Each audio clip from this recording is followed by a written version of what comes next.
very good morning to each and everyone watching Mamaruka Gasabo Television. Thank you for being with us. You're going to be with me, Kamikaze Gisline. Now let's go to the news headlines. President Paul Kagame promoted over 20,000 soldiers. General retired Kabarebe handed over power to Dr. Auster Kayitesi. On the international news, ECOWAS to cut air transport taxes in bid to lower costs of air travel in West Africa. Now let's take a short break to be back on the news details.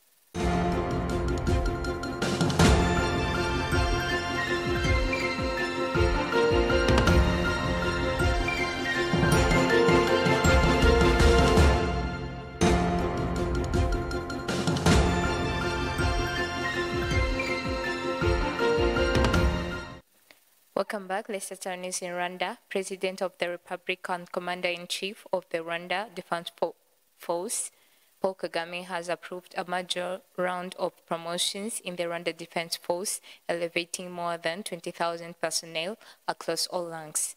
At the top of the list, 2 senior officers were promoted to the rank of Brigadier General, Innocent Munyengango, formerly Colonel and commander of the RDF Logistics Brigade, and Francois Regis Gatareha, previously colonel and head of the Defense Intelligence Department at RDF headquarters, received their new 1-star general ranks effective immediately. The promotions include 43 officers elevated from lieutenant colonel to colonel, 253 from major to lieutenant colonel, 79 from captain to major, and 299 from lieutenant to captain.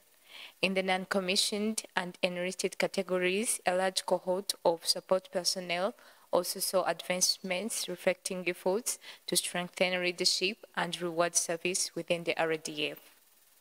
Moving ahead, General retired James Kabarebe has officially handed over his duties as Secretary of State in the Ministry of Foreign Affairs and International Cooperation, MINAFET, to his successor, Dr. Auster Kayitesi, following a leadership transition endorsed by President Paul Kagame. The handover ceremony took place on Thursday evening, December 11, at MINAFET headquarters, shortly after newly appointed leaders were sworn in the parliament. General retired Kabarebe, who has served as Secretary of State, has been reassigned to the office of President as Senior Security Advisor. His successor, Dr. Kayitesi, resigned from the Senate, where she chaired the Committee of Politics and Governance. She previously served as the Director General of the Rwanda Government Board from 2019 to 2024. The ministry also saw another transition at Permanent Secretary Fidelis Murinho handed over responsibilities to Mucheka Clementine. Dr. Kayitesi, a former lecturer and administrator in higher education, was among the commissioners who guided the 2015 constitutional amendment process. Turning to the next story, more than 23,000 families in Kayonza district have received emergency food supplies following a prolonged drought that severely affected 4 sectors: Ndego, Rwinkwavu, Tibaale, and Mwiri. The distribution, which began on November 30, provided over 7,100 kilograms of rice and 325,000 kilograms of beans to 97,095 residents facing critical food shortages. Residents say the drought has drastically reduced crop yield, pushing households to rely on food aid. The situation comes week after the suspension of 3 members of the District Executive Committee for inefficient service delivery. District Council President Doreen Karimba said the suspended leaders failed to adequately address challenges worsened by climate conditions.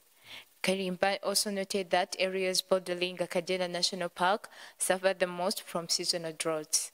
Ongoing irrigation projects supported by national and regional partners are expected to strengthen resilience against future climate shock. Now let's take a short break to be back on the international news.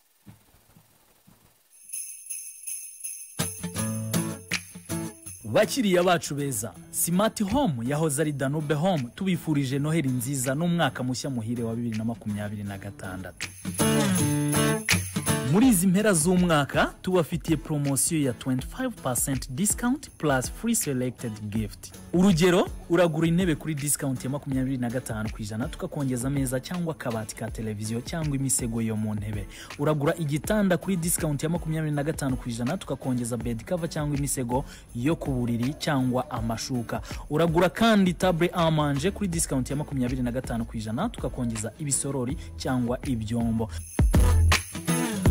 Si ibyo gusa kandi kuko icyo wagura cyose muri zimera z'umwaka muri Smart Home urahabwa igabanyirizwa rya 25 ndetse ugatombora impano ishimishije. Nuguhera tariki ya 8 kugeza 31 Ukuboza 2025. Icyitonderwa, amategeko n'amabwiriza birakurikizwa. Dukorera KBC Kimihurura, waduhamagara cyangwa ukatwandikira kuri nimero ya telefone ikurikira 0788 90 50 90.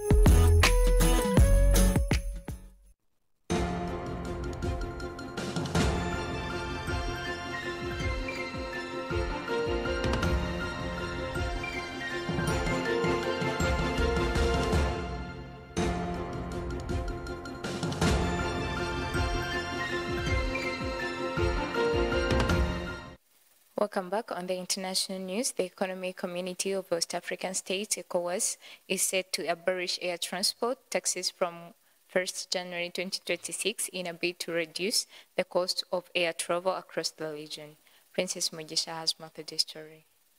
Yes, that's from the African news, where the Economic Community of West African States is set to abolish air transport taxes from 1st January 2026 in a bid to reduce the cost of the air travel cost in the region. In a statement on Wednesday, ECOWAS also said aviation charges related to passenger and security will decrease by 20% starting next year. The measure stem from a decision made by the heads of the states and the government of ECOWAS during their summit in Abuja, December 2024. In the organization said the reform responds to the long-standing concerns about the high cost of flying in East Africa. ECOWAS, I guess it has a constraint to housing, trade and free movement of persons and goods. ECOWAS said to monitor the implementation of the measures in our member states through a detected oversight mechanism. Turning to the international news, the European Parliament and EU member states are taking steps to prevent the rivals with China from weaponizing the investment. The European Union member states and the European Parliament have started an negotiating the screening of foreign investment in the purpose of the teaching rise of investment from countries such as China. The Parliament had been pushing for broad screening of foreign direct investment, but in EU, member states hold the ultimate authority over the investment reviews.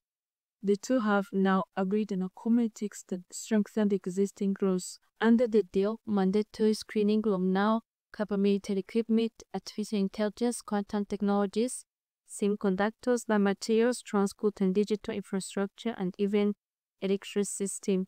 He added the parliamentarians negotiators successfully advocated for a broader minimum scope of national screening mechanism, ensuring that investment in particularly critical sectors must be screened by all member states. Concluding at national news, Spanish Economy Minister Carlos told the Iranians that migration remains an economic opportunity for the European Union, even as debate around it is hijacked by the first narrative that keep public perception disconnected from reality. Asked if the debate around the migration has ceased, and the 12 heterogeneous news at 12 minutes with that in some cases it does, and this should be combated by presenting data rather than political slogans. Spain was one of the first growing economies in years, expected to see growth of 2.9 this year, almost triple the growth rates of Germany, France, and Italy combined. Research by the Bank of Spain published earlier this year suggested that the foreign born population working in Spain had contributed between 0.4 and 0.7% points to Spain's gross domestic per capita, averaging to 2.9% between 2022 and 2024. While this has become a toxic issue of the EU, which is grappling with an aging population and shortages, but also faces political pushback from groups demanding tougher rules of combat illegal migration. conservative and the far-right parties are also calling for the President Corporation for who NRL was not legally allowed to set the AU and closer maintaining of asylum and family verification requests. Earlier this week, the European Commissioner President also, with hands from the European People's Party and the German CDU, said what all Europeans should. They said who comes to Europe and consider borders and under what circumstance. She also said that AU would introduce a sanction mechanism for human traffickers. Princess Magisha Mama Olgwagasao TV. As we come to the end of the news edition, let's remind of the top story that we talked about. President Paul Kagame promoted over 20,000 soldiers. General retired Kabarebe handed over power to Dr. Utsta Kaitesi. On the international news, ECOWAS to cut air transport taxes in bid to lower cost of air travel in West Africa. And this marks the end. Stay tuned.